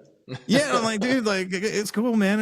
Yeah. It's like 13th grade being mad at you for that. Like Cody Jinks was like, he was wearing a Cowboys jersey, and he was like, "Yeah, man. Every time I go up to Philly, they always give me hell for this." And I'm like, I dude, I hate that stuff. Like Yeah. people will go to Shane Smith and the Saints in Philly, and why would it blow your mind that they're wearing Dallas Cowboy stuff? They're from Yeah. Texas, dude. Like that's their Yeah. team. You have your team. Like that's just not a fan. Watch, I'm gonna have like an angry mob outside. It's like, Yeah, you are. It kind of goes you back to know, the like what I was saying in Portland too, because I'm the same. I'm on the same brainwave. It's like, dude, I don't care who you root for. I don't care who you voted for president. Like we're all living the same life, you know, whether we're on the yeah, opposite side of the world or not. Like we all have the same emotions, you know, and so it's cool to be able to go that far away and connect with someone through music. yeah, I just think that's probably the coolest um, factor of music is like just being able to connect with someone that you don't know and someone that works a totally different job than you and lives in a totally different place, lives somewhere where there's not these, big overpasses. They've got 2 lane highways and, it's like, but we're still living the same life. We're all humans, I yeah. feel like if more people could just understand that and live by that, maybe everybody would be a little less angry. Absolutely, yeah. Together we stand, divided we fall. Right. That's right. And you know what I mean. And, That's and that's right. when that's when you know you're at a good show, where like everybody is just in the moment. Everybody just has all the the 40-hour week just erased from their mind, and they're jamming the Kolton Moore and the Clever. That's in that moment. We're all just there for it, and Yeah. and we're all sad when it ends, and we all just acknowledge and say until next time, and that's Yep. especially like, man, like it's a weird feeling when you're a fan, and especially like if you love a band and you're just like, man, I had a great time tonight, and then you're like on the drive home and you're like, man, Colton's not going to be back in market for like 8 months. Sucks. and then, Yeah. but then if then you start thinking like, well, he's only playing 3 hours this way, and and I got them points. I can get a hotel, and Yeah. that's when it starts. When you start running after a band, I love that. I just Yeah.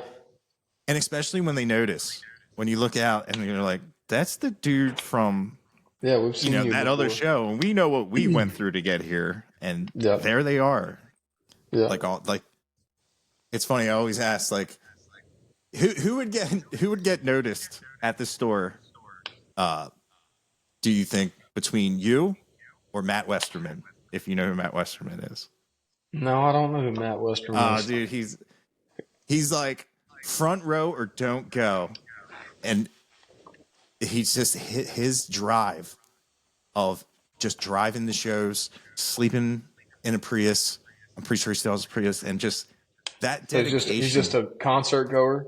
Yeah, dude. Like, I'm surprised. Like, he doesn't bring his own rail. Really? Like, yeah, he's at like every show, and it's funny. That's like, awesome. I every once in a while I'll bring him up, but like at the Texas Motor Speedway, you could hear him go and just say something, and people eyes would roll and be like, "Man, Western." I couldn't believe it, and it's like Tanner Ustry would be like, "I can't believe my dad and Matt Westerman are more famous than I am," and I just thought that was funny.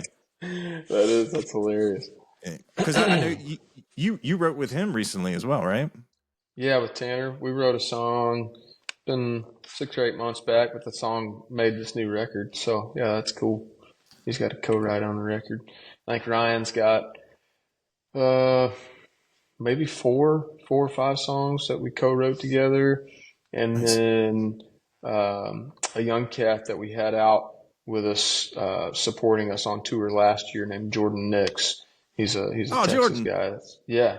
Jordan co-wrote one of those with me and Ryan too. So that was kind of another thing that I had planned for this record too, was to exercise that muscle of co-writing. Like, I've never done that before. I really have never written a song with anyone else until just maybe a year or so ago. Not because I didn't want to, but like I kind of felt like I had a lot to say just by myself. Maybe that was the wrong way to go about it, but that's kind of how I had my mind made up on it. Yeah. But with this record, I knew that I had some ideas for songs that I maybe wanted to have multiple perspectives on that idea, and I think it's a good testament to how the songs turned out. Had some different views on it, and it made my brain think a little differently, and then my opinion made Ryan think a little differently, and it's just songwriting with the right people. I think if you can have that person that's your writing buddy, I think that goes a long ways. And I'm just now getting into that spot, I guess, in my songwriting career where I think I've got, like Ryan's obviously, he's my right hand man, guitar playing and songwriting, but like, I really enjoyed that aspect of this record, writing it with other people and sharing my thoughts and then seeing what their thoughts were and then putting those together, yeah, that was a lot of fun. Yeah, dude, pick some great ones. And it's the first time I met Jordan, I was hanging out with him, and like he's like a big dude. He just out of nowhere, he's like, I am overly scared of men with too much body hair.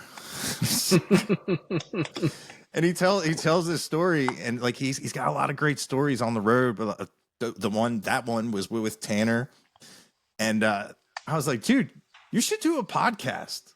And he's like, oh yeah, everyone says that, and I've thought about it. And I'm like, dude, just sit down and do it, man. Yeah. He was funny because like he had recently like took all his stuff off of iTunes and everything, and I was like, Jordan, what's going on? He was like, yeah, I know, I'm sorry. And man, he's a fun guy. Like if you were just hanging out and just drinking, you would never know. Like if you don't like look at credits and see, like he's written a lot of music for some great people and some people that are like hopefully going to do big things. And I would love that to see how he is in a songwriting session, just because how big his personality is. And Yeah. he's just No, he was really fun to be around.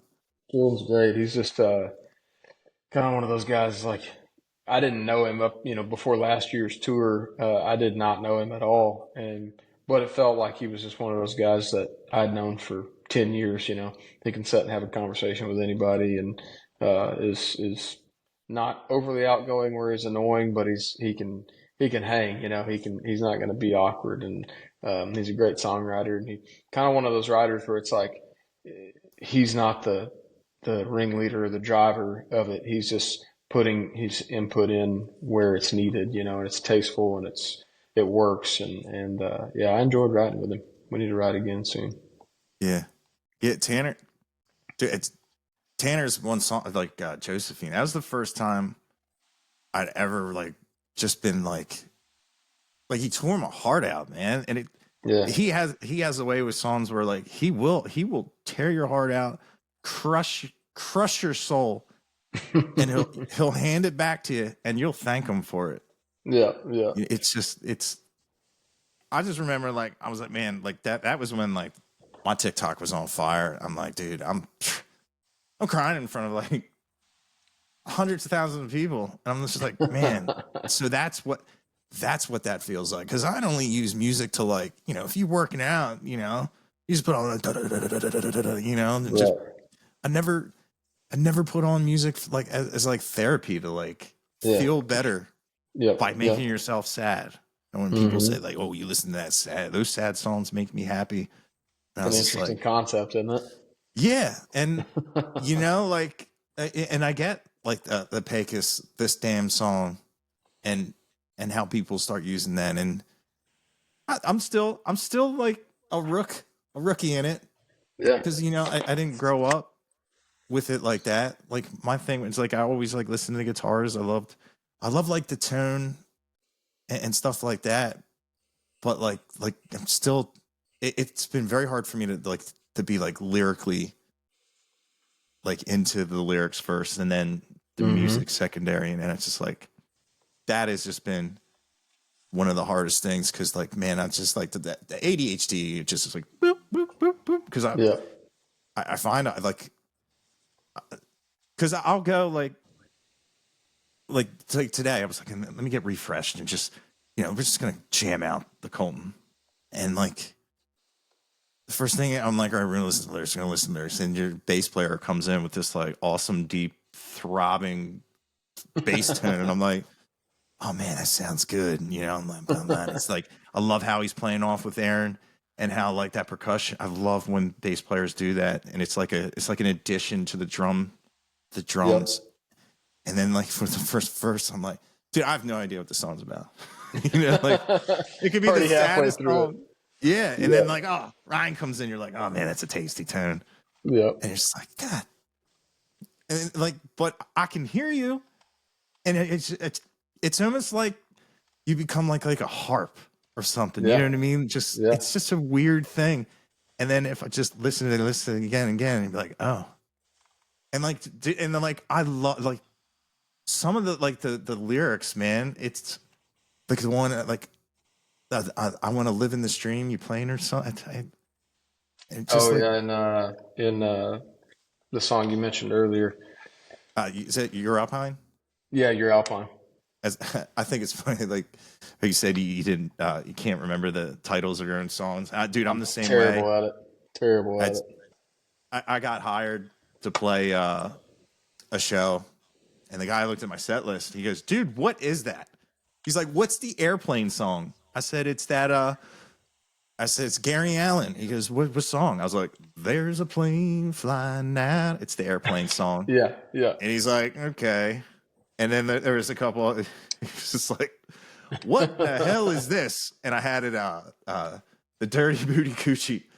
He's like, what is that? And I was like, it's the Boot Scootin' Boogie.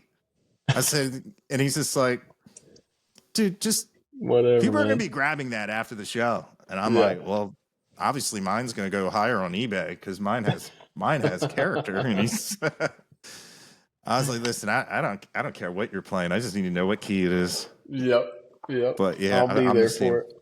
I'm the same way. I'm just like, what song? Just hum it. Oh, okay. Yeah. The airplane song. The airplane song. That's a great song, man.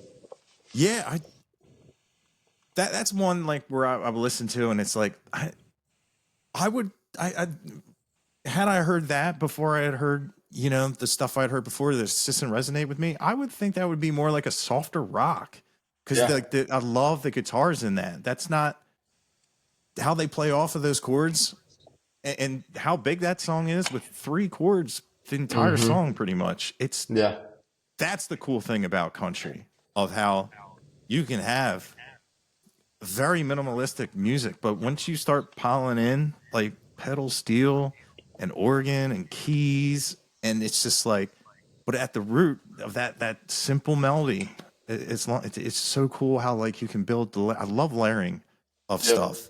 And if it's done right, man, it can't be beat. Yeah. If it's tasteful, for sure. It's just kind of like less is more too, you know, a lot of times. Yeah. It's like you said, like a lot of times the other stuff I'd heard, a lot of filler, like a lot of like, let's just put it in there because the last time we did that, it charted. Yeah. And I hate, it's just like, you know, we know the formula. We're going to do the formula, but we're going to have to do it in a way where people don't know we're using a formula, and and people can sniff that out. It's just, you know, it's weird. Like you don't know, but you just kind of know that they like, I just never been a fan of, you come out with a record and you just blow the doors off and it does incredible. And you go in, especially with the independent guys, you don't see this a lot, but with guys that they have to return those numbers. They also have to pay back that deal they got. And they have to go in and be like, we need to replicate what we did the first time. And it's just, I've seen and heard that, and it just doesn't work. And I like when it doesn't work because there's no feeling, you know what I mean? Like, it's just, I get it. It's a job. It's an occupation. But man, if you really want to build your base with people that will follow you to the end of the earth, it's got to be real. You know what I mean? Like, like I was talking like from BJ from American Aquarium. It was one of the first times I sat down and I listened to an album all the way through, and I felt like I was talking to him, like actually talking to the song back and forth. I'm like, man, that's why you posted that thing on Instagram, and like all these like it was like a snapshot, like an audible collage of just pictures, and I could put it with his Instagram pictures and his Facebook post. It was really cool. That's interesting. Just to see and like to be able to like if you had something about in your songs, like his tattoos made sense. It was really cool to get to know an artist like that. And I really like people that write songs like that, like how you write songs of things that you love and your family members and everything. And it's cool because like I know I've said it before, like some of the bands I've listened to for forever, I know nothing about their personal life through their music. Right. And even though you still love the songs, it's like they're not, especially in the rock world, like a lot of those songs aren't necessarily personal. You know, they've got some analogies in there that could hint to personal things. But yeah, that's my favorite part about country, Americana, whatever you want to call what we play, is like, yeah, there's some songwriters out there. It's like, man, you got to wear it on your sleeve, because, and I don't know, that's how I try to write. It's like, man, I'm not the best songwriter at making analogies for everything, but if you just say it how it is, and know how to Yeah. phrase it, and know how to put a pretty melody behind it, it makes sense to everyone. It's easy to listen to, easy to digest, easy to resonate with. One writer I think that is like the absolute best at that is John Moreland. I'm sure you've heard of John Moreland. If you Mm-hmm. haven't, you need to hear of him because he's fantastic. And I mean, that guy can get on a stage, him and a guitar, and he's a large man. I mean, he's like 450 pounds, large man, maybe bigger, and rip your soul out, tear it apart, put it back in your chest, and make you want it again. A couple minutes Yeah. later, like he's incredible at it. And yeah, his way with words is awesome, man. He's a legend, and he's kind of an unknown guy. He's a total independent guy that I feel like he's well known in the songwriter world. Like between us songwriters, every songwriter knows John Moreland and appreciates his art and his craft.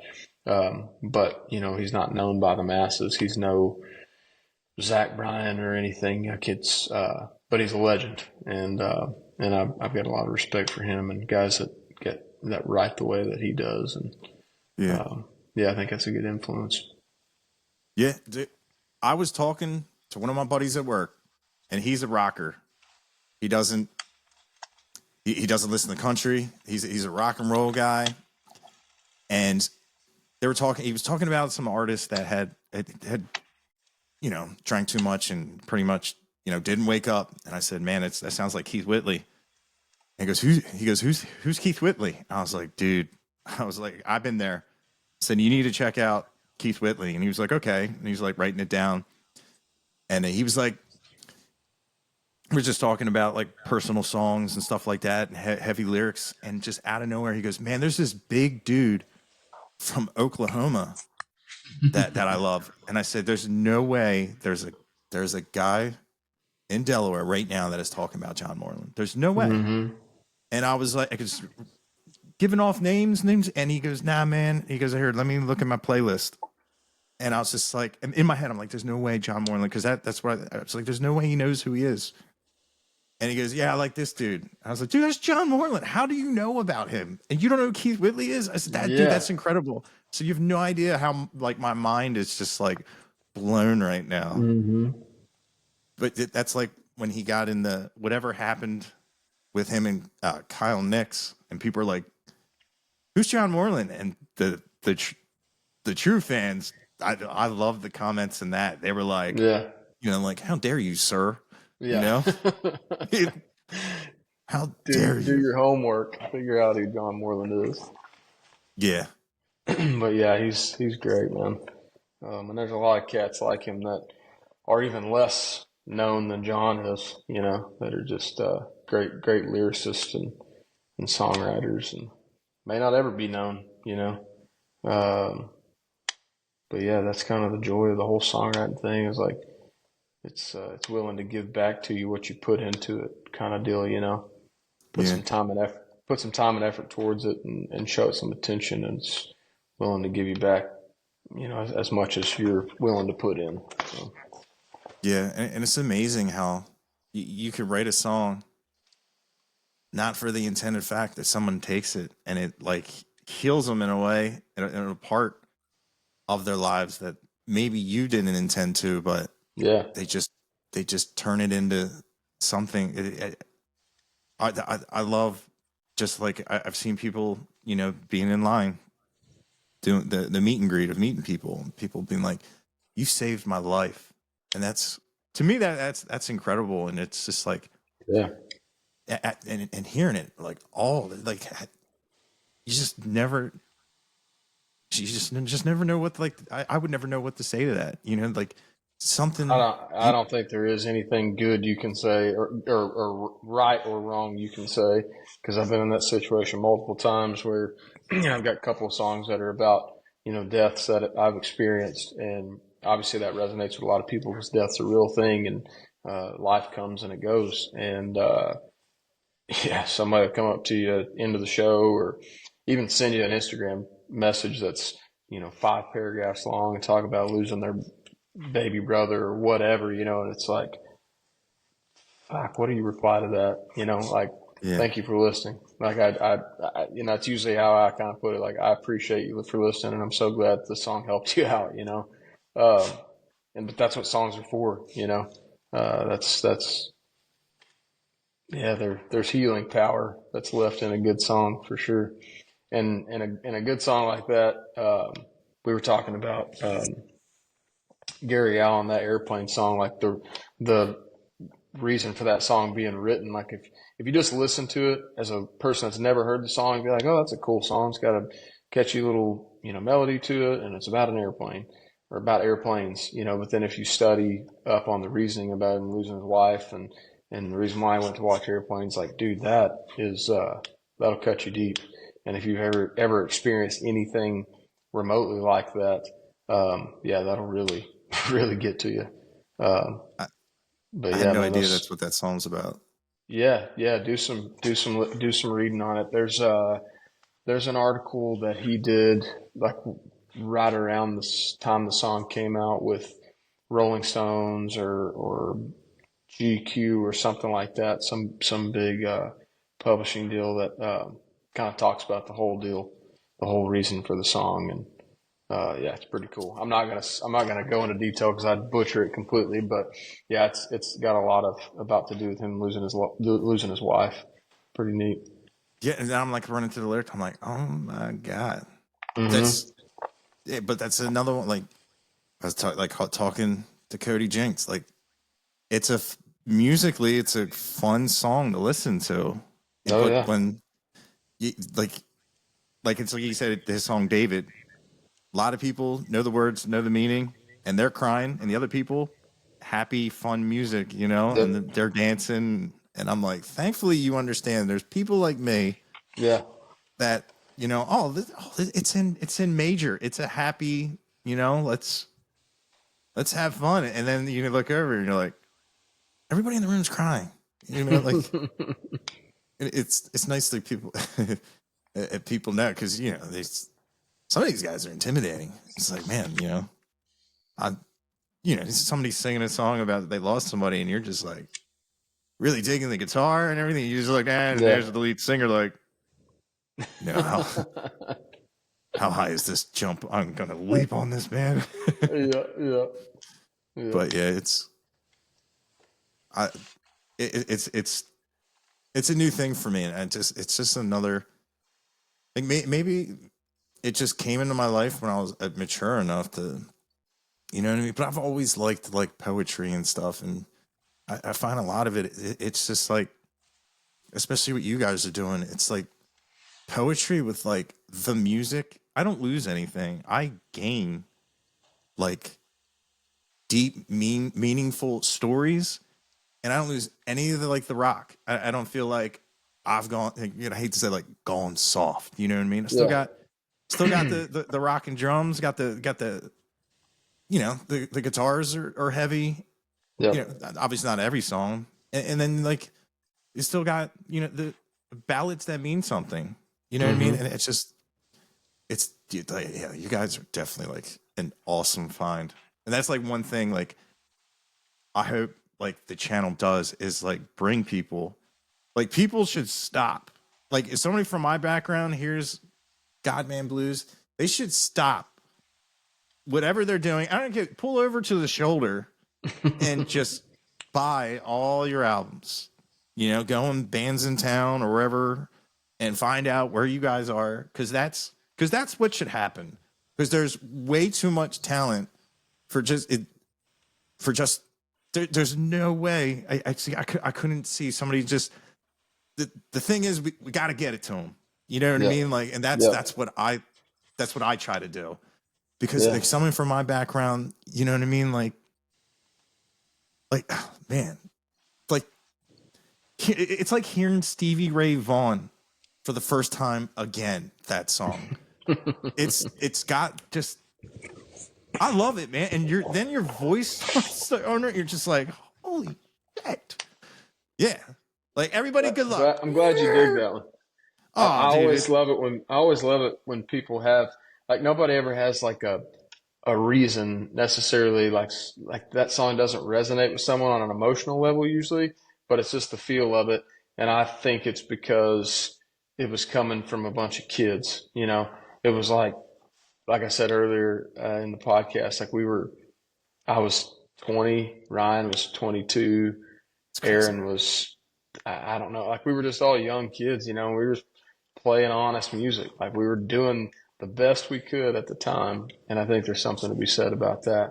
And that's why I love playing that song still to this day, and it'll never not be on the set list. It's because every time I play it, it kind of brings me back to that spot that you know we were in when we put it out and when we were first playing it. I think that's really cool. That when folks like it and to hear kind of how it makes them feel, you know. Yeah. Oh, it's an incredible song. Yeah. Thank you. Yeah, it should be like how they used like mandatory book reading. It should be just mandatory listening. Mm-hmm. But yeah, man, we've Well, been talking for like 2 hours. well, we can cut the plug whenever you want to, man. Yeah, yeah, It's been a pleasure talking to you, and I dude, it's been appreciate great. everything you do for me and folks like me, and trying to spread the word and you know let people know that what we're doing and where we're playing at and when we're putting out new music and all that. I appreciate it. Dude, absolutely. If you have anything you need, like for that new album drop, if you have any ideas that like I could help with or Yeah, anything, just let me know because that's one thing. Like I really like to get using the platform more. Is like just letting people know, like you guys have a new record and yeah, because it's so hard to follow with it's just so much information all at once and you can right. totally miss your favorite band's release and Hmm. It's easy it's to do not. these days. It's crazy. Yeah, But yeah, I'll yeah, definitely I'll keep you in the loop or have Aaron keep you in the loop on when you know singles are first coming out, when the whole album drop is, and we're actually you can put this on, I don't care, but we're touring up into the Northeast for the first time ever, like in October or November this year. We haven't released the dates yet, but I'm nice. excited to get up there. I know we're in Boston. I know we're in Philadelphia, so that's all Hell yeah, both pretty close to you. So we'll have to get together and have some drinks up there. dude. Yes, that's what I love. You know, have you guys get famous so I can drive shorter distances to see it instead of having to fly to Texas.